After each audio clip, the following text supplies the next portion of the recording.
Welcome back to the Next Level Podcast. I'm your host, Stephen Antomarchi.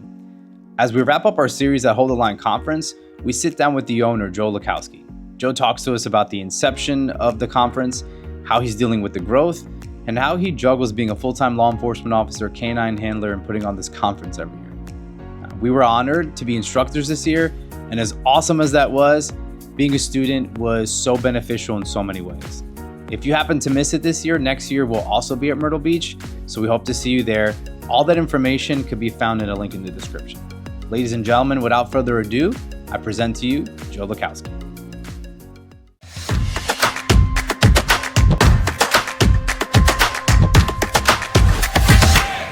We're here with Joe Lutkowski. Yeah, it's good. And Steve A. Yeah, that's right, Steve A.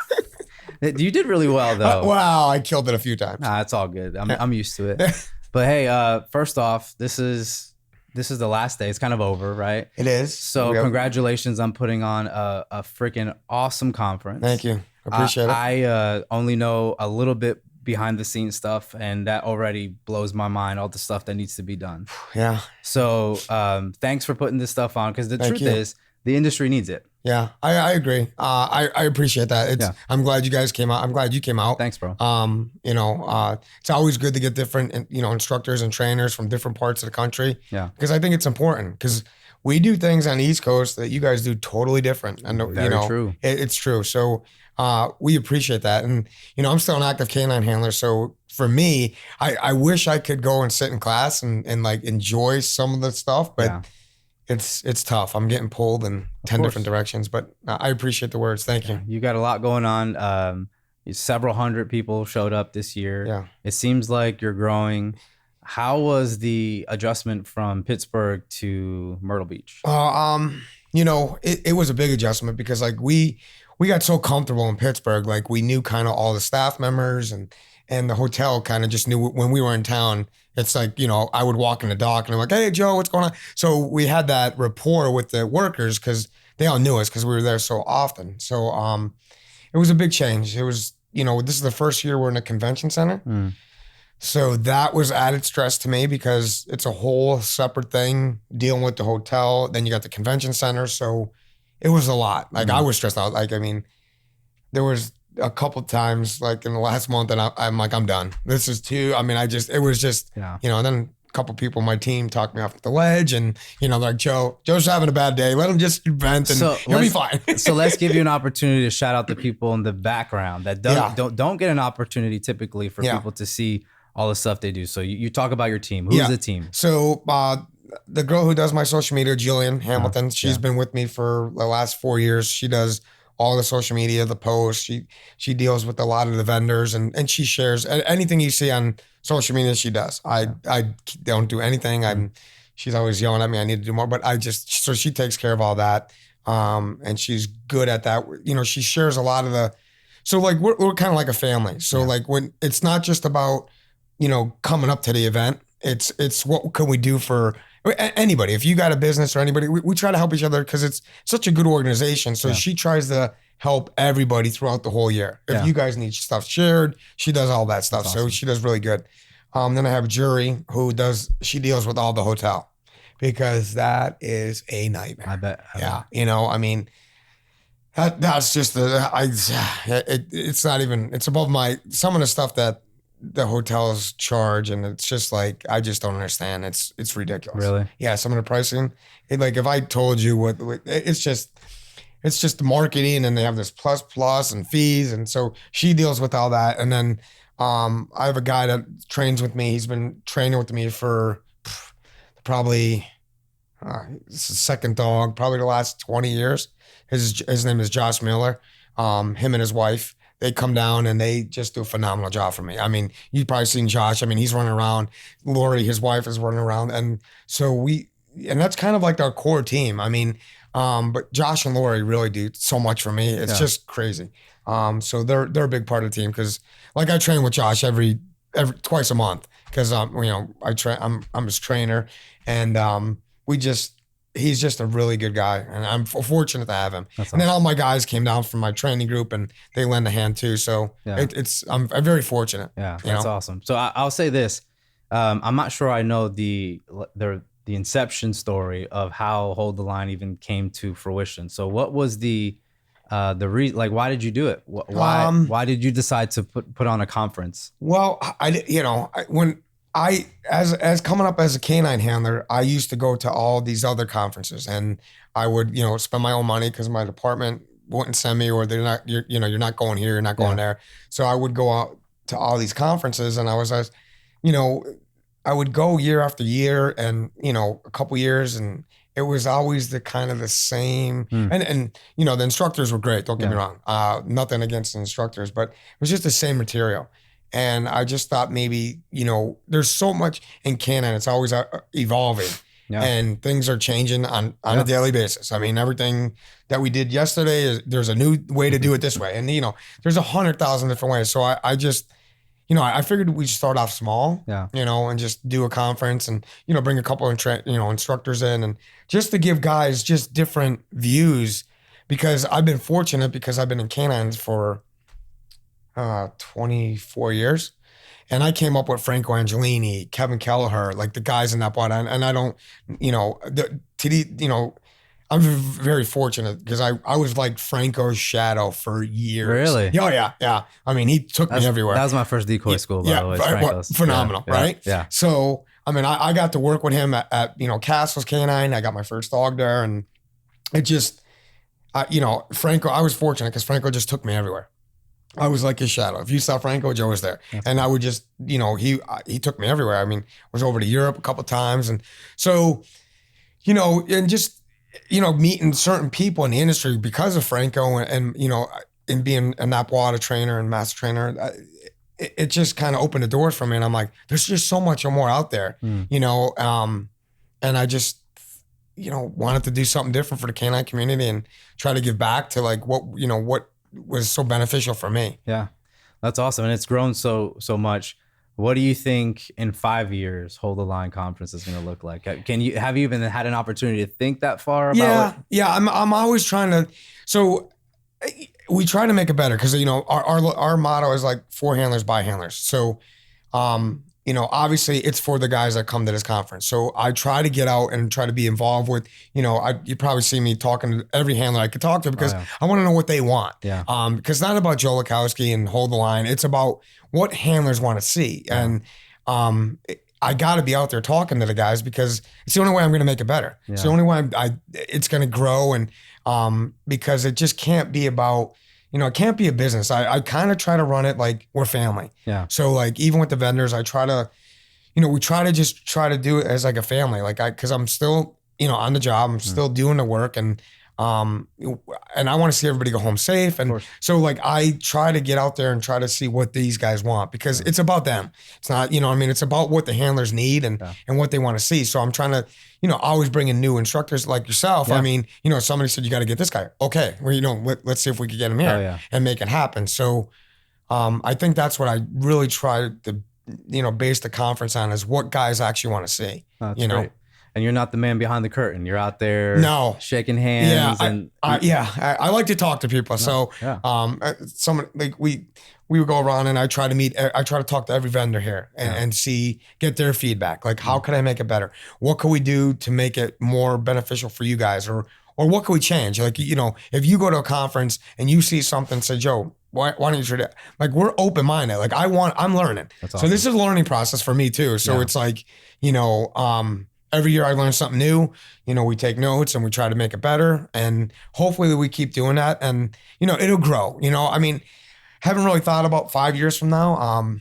I got 9 months to retire. So hopefully, once I retire, I could really try to just focus on this and try to make it, one of the better conferences out there. That would be awesome. Yeah. That'd be really, really awesome. So, how many years have you had the Hold the Line conference now? 2018 was the first year we did it. Okay. And that was Pittsburgh. So what do you think the biggest growth has been? Or I'll say it this way. You obviously learned a lot. Yes. What are some of those lessons you've learned as you continued on? We made a lot of mistakes. I definitely made a lot of mistakes. Just growing, running a business. I was never a businessman. I'm a cop. Yeah. I have a degree in criminal justice, which is kind of a waste, but so I don't have a business degree. So learning the whole business and stuff with trademarks and all that stuff. It was a learning experience. I mean, I learned the hard way, but I made a lot of mistakes and, I learned from them, and going forward, now, I kind of have a grasp. My accountant she hates me, but, she's like, what are you doing? I'm like, listen, this QuickBooks, I'm not a big QuickBooks guy, but, got to use it for business. So I think that was the biggest, try to learn the business side of it, because it's totally different, when you're trying to run a business and there's all these movable parts, and you got you get some bills from the hotel, which are, $70,000, $80,000, $90,000. You're like, oh, what am I doing here? So it's kind of nerve wracking and stressful, but, like I said, I have a good bunch of people around me that really, and my work, I work night shift, study night shift, and my corporal and my sergeant, if I need time off, and they're really good with me. That's good. Yeah. You have a supportive department, which is nice. They're really, we like to bust, some stones, but at the end of the day, they're supportive, they want to see me. So let's take the hold the line hat off for a second. Now I'm talking to Joe, the canine handler. So how many years have you been working dogs? I started in 2002. Was my first dog. Wow. And my first dog was Flip. He was an explosive patrol dog. Nice. Yeah. You have a tattoo of a dog on I do. Well, that's Flip, his paw print. Yeah. And then I have Chase. That's awesome. And that was my second dog. And then I have my third dog is Hilo. Awesome. Yeah. So you've worked 3 professional dogs? Yes. Okay. On patrol. Yep. So, so again, bomb. Yep. Explosive patrol, narcotics patrol, and then Hilo is narcotics patrol. Okay, cool. I'm currently working him. Awesome. Yeah. So I'm going to ask you the same question I ask every instructor. Okay. So 2024 Joe can go back in time and speak to and give advice to Joe, who puts on a leash to a dog for the first time. What advice are you giving that young man as he's about to start his canine career? Oof, that's a good one. I thought about this. I think the most important thing is patience.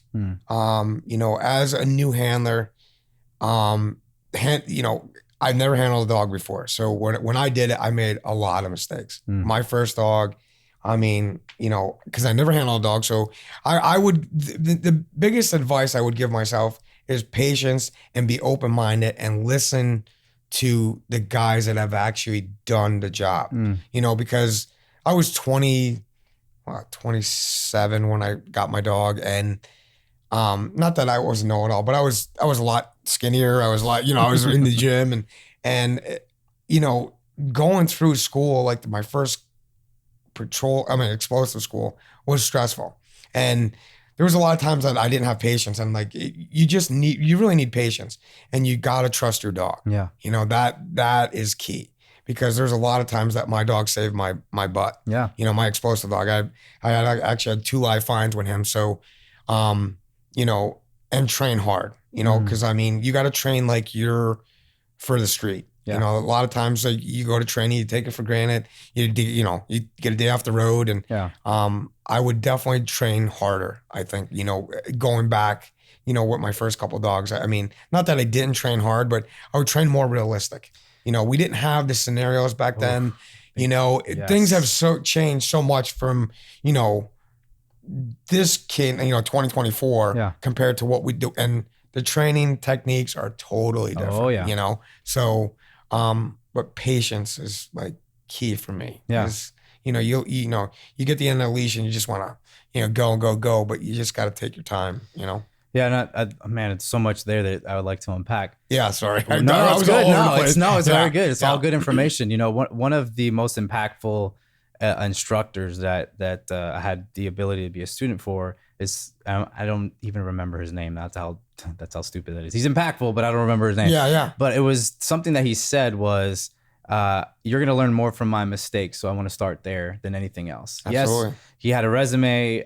He was there and everybody knew who he was. But so I tried to take that perspective as like, hey, I've been given this platform to be an instructor. I'm going to do the best I can to be responsible with it. And I think a good place to start is always to tell a story about my mistakes.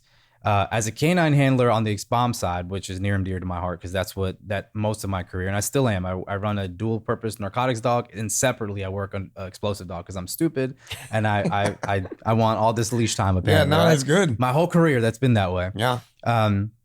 You know, when the Dallas 5 got killed downtown, obviously a horrible situation. Me and my dog had to deploy there. Yeah. And that's a very tough situation because you have 5 confirmed killed. The negotiations, the guy's basically saying, I hid IEDs all over downtown. You guys are fucked. Like, it's going to be bad. So, you know, myself and 2 other ATF guys went and used our dogs.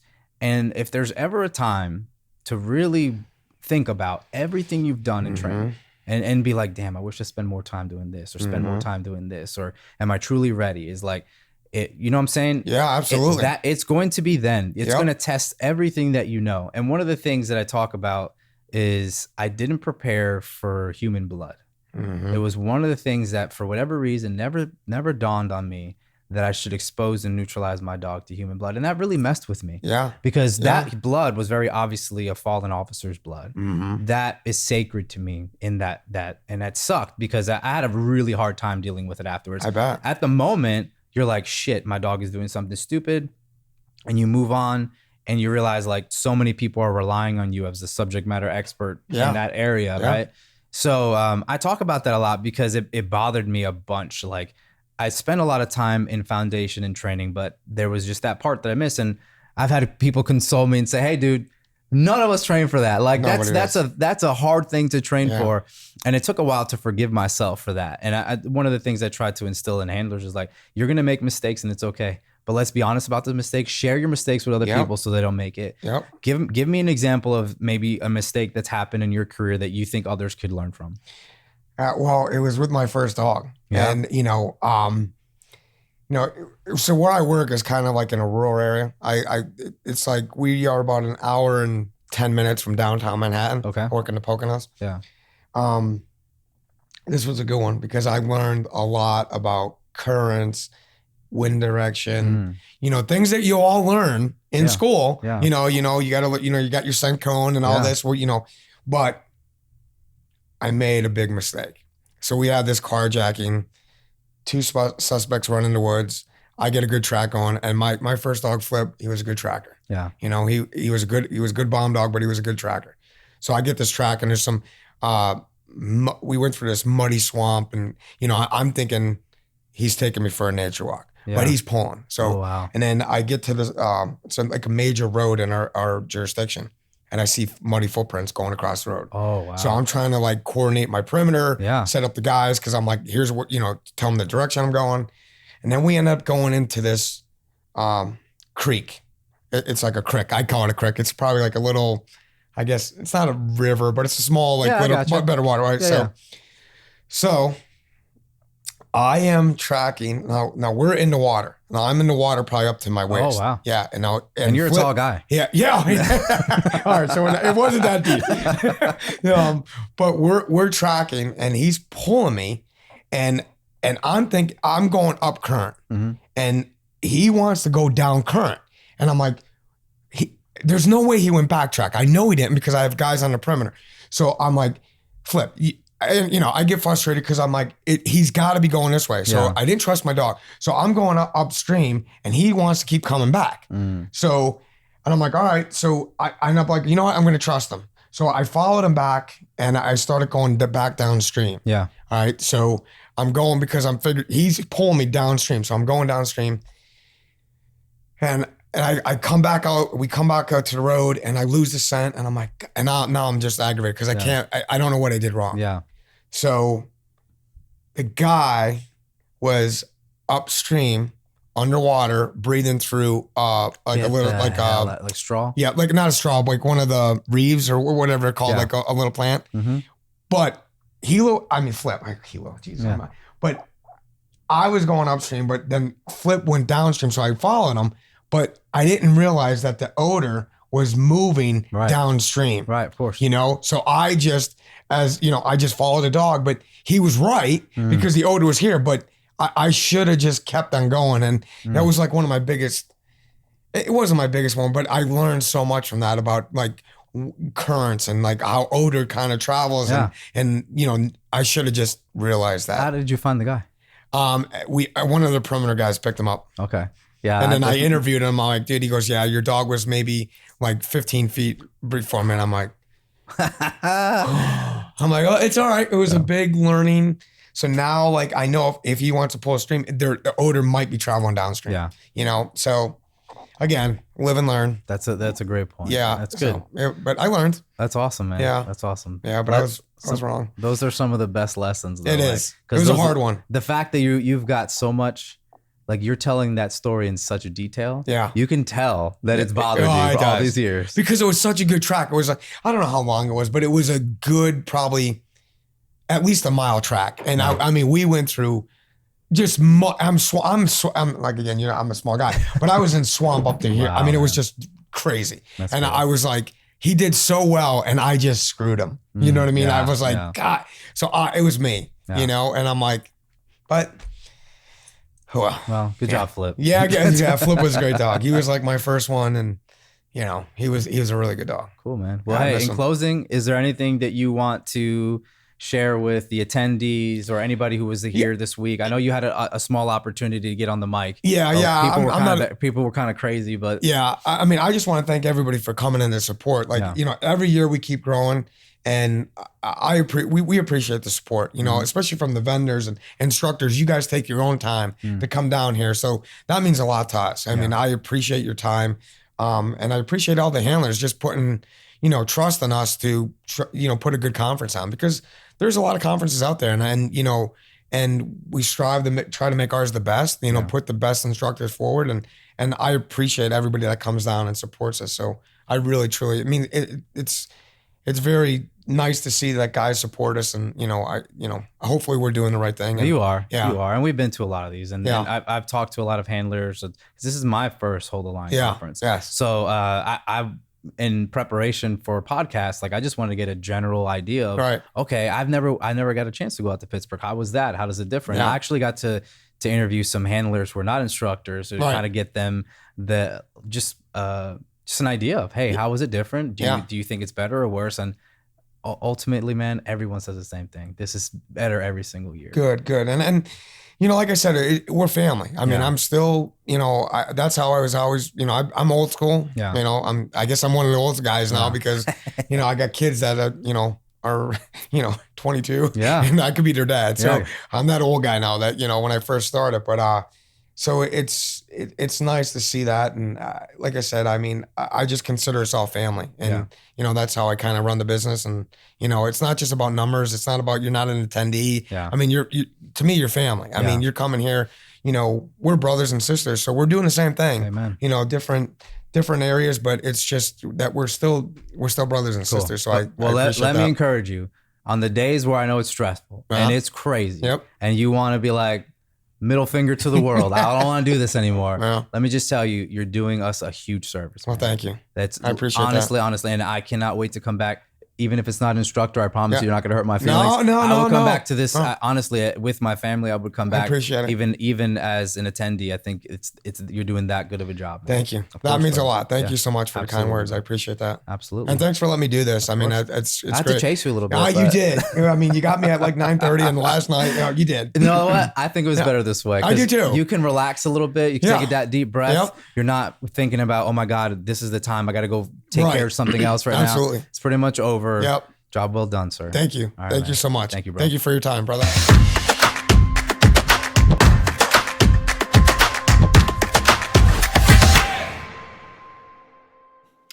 Thank you so much for the support you've shown us here at the Next Level Podcast.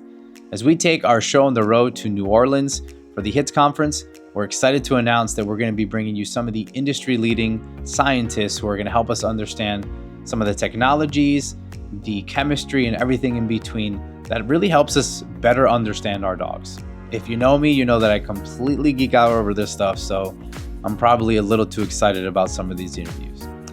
If you find this information to be valuable, would you consider liking and subscribing to our channel? This really helps with the YouTube algorithm and pushes this information out to the people who find it beneficial like yourself. Thanks again for the support. Take care of yourselves, take care of each other, and we'll see you soon.